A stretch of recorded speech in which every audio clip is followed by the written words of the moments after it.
తాకట్టులో ఉన్న బంగారాన్ని విడిపించి ఆ రోజు ఆన్లైన్ రేటుకే మేము కొంటాం. Sharma gold company.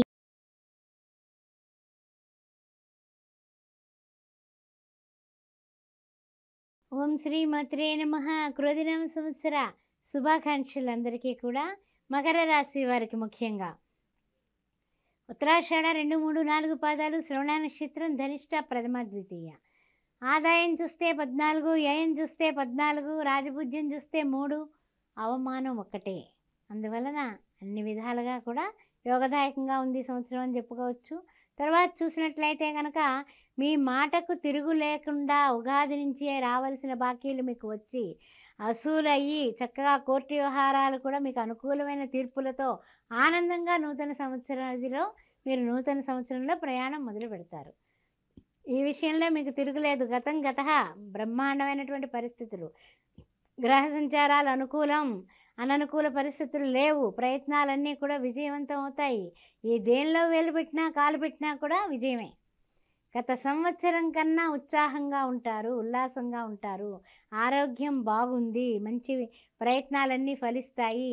వృత్తి ఉద్యోగ వ్యాపారాలలో శ్రమకి సంబంధించినటువంటి ఫలితాలు ఇప్పుడు మీరు తినడానికి రెడీగా ఉండండి, ఆ ఫలాలు అనుభవించడానికి రెడీగా ఉండండి.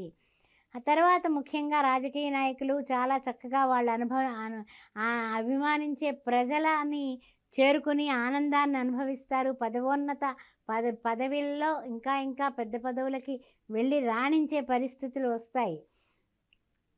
వివాహాది శుభకార్యాలు నిర్విఘ్నంగా సాగిపోతాయి. తర్వాత ఏమిటంటే కనుక ఆర్థిక పరిస్థితులు సంతృప్తి కలిగిస్తాయి. శత్రువుల్ని జయిస్తారు. సంతానాభివృద్ధి, స్పెక్యులేషన్స్లో మీకు తిరుగులేదు. అంతా బాగుంది, ఆరోగ్యం బాగుంది. ఇలా సాగిపోతే భగవంతుడా నీకు చాలా కృతజ్ఞతలు అనే ఆనందంలో ఉండగా జూన్ నెల మధ్యలో ఉద్యోగస్తులకి స్థాన చలనం కలుగుతుంది. గృహంలో మార్పులు వస్తాయి. స్త్రీల వలన విరోధాలు వచ్చేటటువంటి ప్రాబ్లమ్స్ ఉన్నాయి. జూన్ నెలలో జాగ్రత్త సుమా, సమస్యలు కొని తెచ్చుకుంటారు. కావలసిన వాళ్ళే నిందలు నిష్ఠూరాలతో మిమ్మల్ని మానసికంగా బాధ పెట్టే కార్యక్రమం ఉంది. అందువల్ల ఎవరికి అవకాశం ఇవ్వకుండా జాగ్రత్తగా ఉండండి. నష్టాలు స్పెక్యులేషన్స్ విషయంలో కలిగే అవకాశం ఉంది. పెట్టుబడులు పెట్టడం తగ్గించుకోండి. కేసుల్లో ఇరుక్కొని ఒకవేళ శ్రీకృష్ణ జన్మస్థానాన్ని దర్శించే అవకాశాలు కూడా మిన్నగా కనిపిస్తున్నాయి. జాగ్రత్త జాగ్రత్త జాగ్రత్త.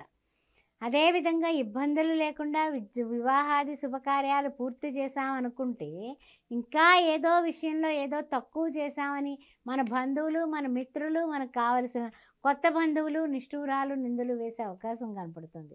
మన పరిస్థితులు బాగుంటే ఓడమల్లన్న, పరిస్థితులు బాగోకపోతే ఇంకొకటి అంటారు కదా, ఆ విధంగా కనిపిస్తుంది.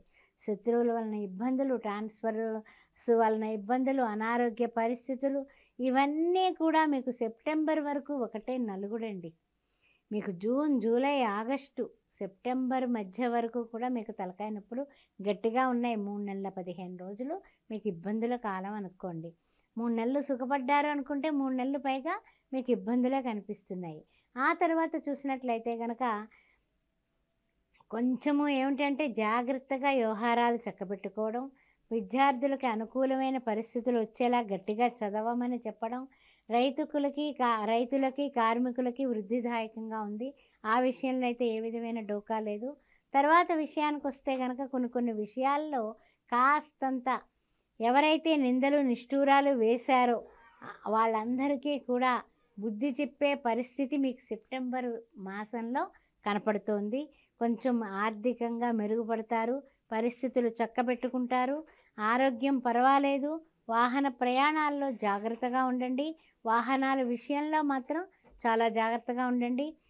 నవంబర్ వస్తుల్లోకి అన్ని విధాలా యోగదాయకంగా మారిందండి. సెప్టెంబర్, అక్టోబర్ సోసోగా ఉన్న నవంబర్ వస్తుల్లోకి పర్వాలేదు. అదేవిధంగా రాజకీయ నాయకులకి మంచి పదవులు లభించే అవకాశం, ప్రజల్లో ఎక్కువ మీ మీద ఆదరణ పెరుగుతుంది. అదేవిధంగా వాహన ప్రమాదాలు ఉన్నాయి, జాగ్రత్తగా ఉండండి. ఆ విషయంలో కొంచెం నిర్లక్ష్యం చేయకండి. వృత్తి, ఉద్యోగం, ఆరోగ్యం, వ్యాపారం అన్ని విధాలా యోగదాయకంగా నవంబర్, డిసెంబర్ అంతా కూడా మరలా నల్లేరు మీద నడక బండిలాగా బ్రహ్మాండంగా సాగుతారు. అన్యోన్యత బాగుంది భార్యాభర్తల మధ్య.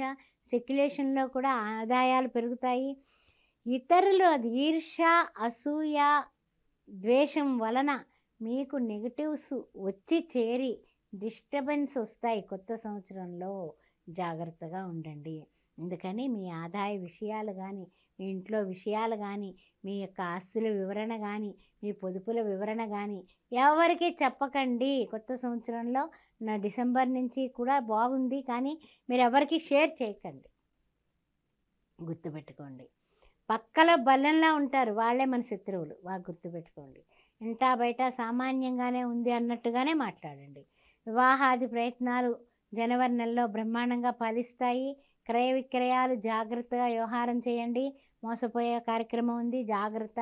పోటీ పరీక్షల్లో విజయం కలుగుతుంది, ఉద్యోగాలు సాధిస్తారు. ఆరోగ్యం, ఆర్థికం సామాన్యంగా ఉంటాయి. ఫిబ్రవరి నెలస్తులోకి సమిష్టిగా కుటుంబంలో ముందుకు వెళ్ళాలనే ప్రయత్నాలు, అందరూ కలిసి కూర్చొని ఆలోచించుకొని మంచి నిర్ణయాలు తీసుకుంటారు. బంధువులతోటి, మిత్రులతోటి విందు వినోదాల్లో పాల్గొనడం, మార్చి నెలస్తుల్లోకి చేపట్టిన కార్యాలు ప్రయోజనాత్మకంగా పూర్తి చేస్తారు.